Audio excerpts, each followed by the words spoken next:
Our theme this week is the theme of welcome. And this word can evoke many, many feelings in people. But I'm going to ask you to share, if you're in a group or if you're just by yourself, do some journaling and consider, what does it mean to you to receive a warm welcome?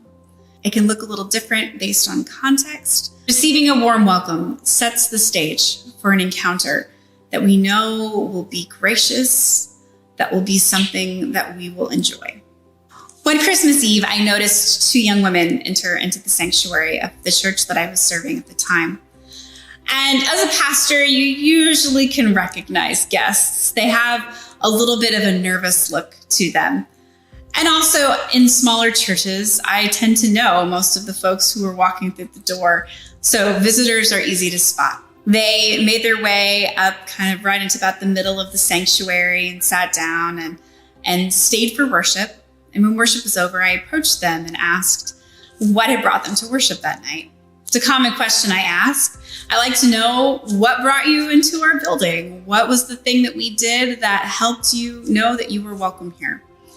And after I asked them what brought them to church that night, one of the young women said that she had grown up in that town and that she had come back from the East Coast with her partner, and that while her entire family had gone to the church she grew up in that evening, she knew that she and her partner wouldn't be welcome at the church where she grew up.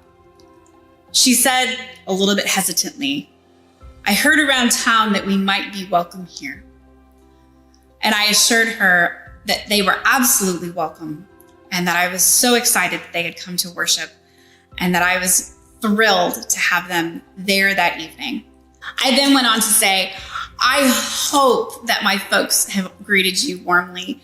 And they told me that nearly every single person in worship that night had welcomed them and had said that they hoped that they would come back the next time they were in town. Being welcomed is so incredibly important, no matter what we are being welcomed into. Whether we are hoping to have a good meal, whether we are hoping to have a great experience, whether we are hoping to encounter the divine, the welcome sets the stage.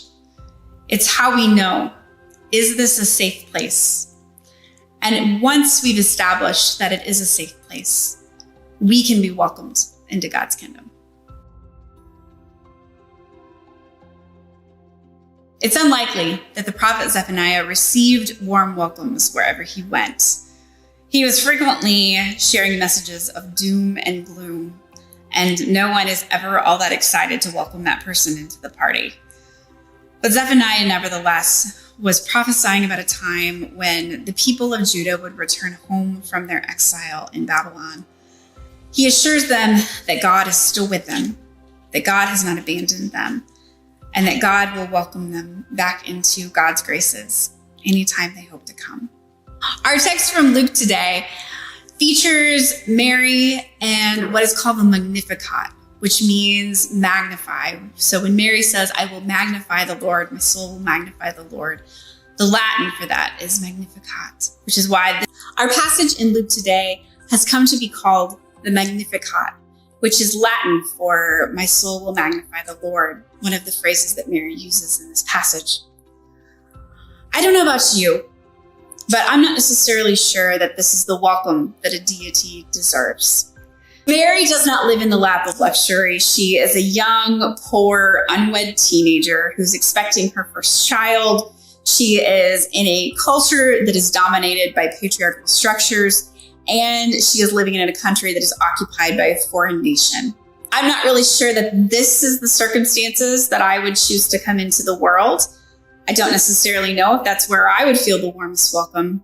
And yet this is where God chooses to come to us.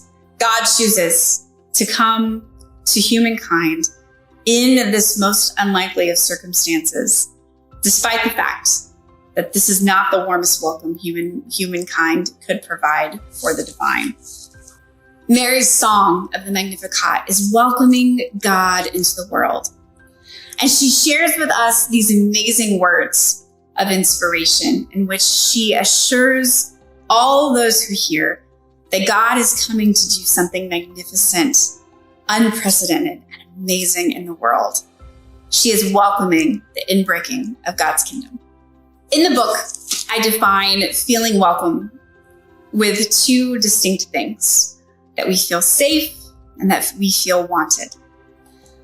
If you've never had a situation in which you weren't sure whether you were going to be safe, I would suggest that you have lived a life where you were pretty lucky.